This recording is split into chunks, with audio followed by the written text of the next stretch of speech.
Hey guys, if we reach 1,000 likes, we'll be giving out 2 of our new shirts. All you gotta do is click like, subscribe, and turn on notifications. Thousands of you tuned in to watch the Season 7 premiere with us. And during that time, I was actually pleasantly surprised by how good it was. Sure, we didn't really get any monsters that were revealed in the Season 7 premiere, but we did get something more. We got some of the best character interactions that I've seen from the show in quite a long time. These interactions were pretty great. The comments, the dialogues, everything felt real. Sure, there were some plot holes, like the fact that Starlight leaving was resolved by simply her declaring she didn't want to leave. But there was something more.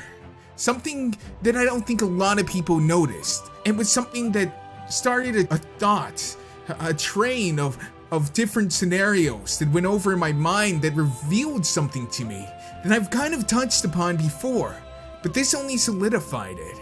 Equestria is not this land of friendship that it tries to tell you that it is. That these stories of heroes are really villains to other people. The Season 7 premiere had a scene in it that was the catalyst for this all, and it starts with what is essentially the replacement to Sunset Shimmer, and how fitting it actually is that it does. In the second half of the premiere, Starlight literally bottles her anger. She literally forms a cloud, a red cloud with streaks of powerful lightning emitting from it into bottles to contain her anger, her raw emotional force. Emotions in Equestria are powerful things. There are multiple creatures that feed off of it, and emotions fuel magic. The stronger emotions one has for their friends and allies, the stronger their magic is together. But there are 2 main groups that capitalize on the emotional energy that is emitted from these races. Changelings gravitate towards the love that is emitted by these ponies, sucking it up and using it as substance for them.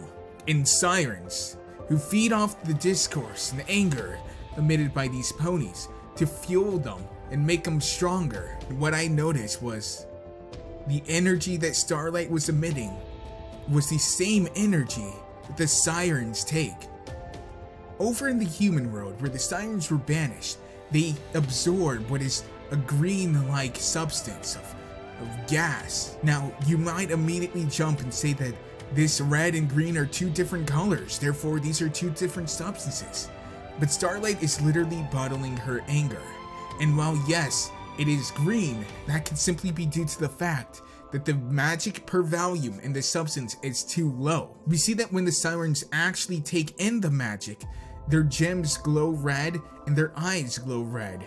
After taking the Rainboom's magic, they emit a red aura with red lightning streaks.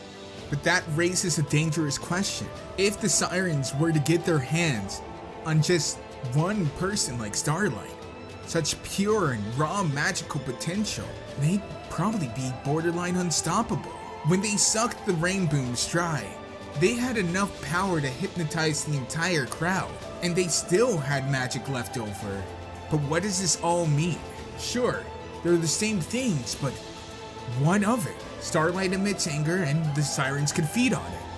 But that's exactly it. I started to realize something. The people who got second chances, well, they weren't among them. After Starlight tried to destroy the world and created multiple timelines where people were suffering and had been put through hardships because of her own selfishness, she was rewarded with forgiveness and even made the personal protege of the princess. But the sirens? Well, they don't even care if they're alive. And the reason is because unless you fit the certain mode that Equestria thinks that you should fit, then you aren't welcomed in Equestria. The sirens can feed off of residual anger. They don't have to be the one that causes it, and trust me, all it takes is looking at a YouTube comment section to realize that people will fight all on their own without being prodded or probed by the Dazzlings. They do not have to do anything, and it is not a crime to be in the vicinity of someone who is fighting. Changelings can take love without draining someone dry. When Thorax was with Spike, he never felt hungry because he lived off of the residual love that the two had for each other. Sure, There's the possibility that a changeling may not be able to make a friend and will go hungry. It may resort to stealing love, but that is no different than someone who loses their job and now resorts to stealing to get their money. It is an individual by individual cases that does not represent the group as at large. And yet, the changelings were only accepted after they were changed. None of these creatures were accepted in their original form. Even Sunset Shimmer had to be blasted with the rain boom, something that changes how someone thinks. You call it purification, and I call it brainwashing. Simply because you do not agree with someone's way of living does not mean that you have the right to forcibly change the way that they think. And this is something that we simply overlook. Sombra was simply destroyed. There was no trial, there was no forgiveness, there was no attempt to redeem him. He was simply destroyed because he was deemed a threat too powerful to allow to live. Luna was sent to the moon for 1,000 years because they could not control her. Because she had ideas that they did not deem worthy. Because she felt that she was being slighted by the society, and in truth she was. But instead of using the elements to purify her, instead of finding another solution, she was banished for 1,000 years. Discord was turned to stone for 1,000 years. And in that 1,000 years, all that would have taken was someone who genuinely wanted to be his friend. Of all that time, there was no diplomatic approach that was taken. Only threats and acts of war. These ponies like to say that friendship is magic. And I guess it kind of is. But it's only the friendship of those that they want.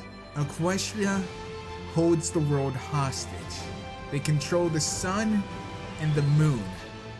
It is either be their friend or be destroyed. If you do not fit the mold that they view for you, then you do not fit the world at all. In this world, they praise difference, but only differences that they think are acceptable. You are a nail, and if you stand too far up, you will be hammered down. That is the true Equestria. That is the true MLP that we love so much. As always, I've been Faith the Moliminous. I thank you for watching, and I'd love to know what you guys think. I'll see you in the next one.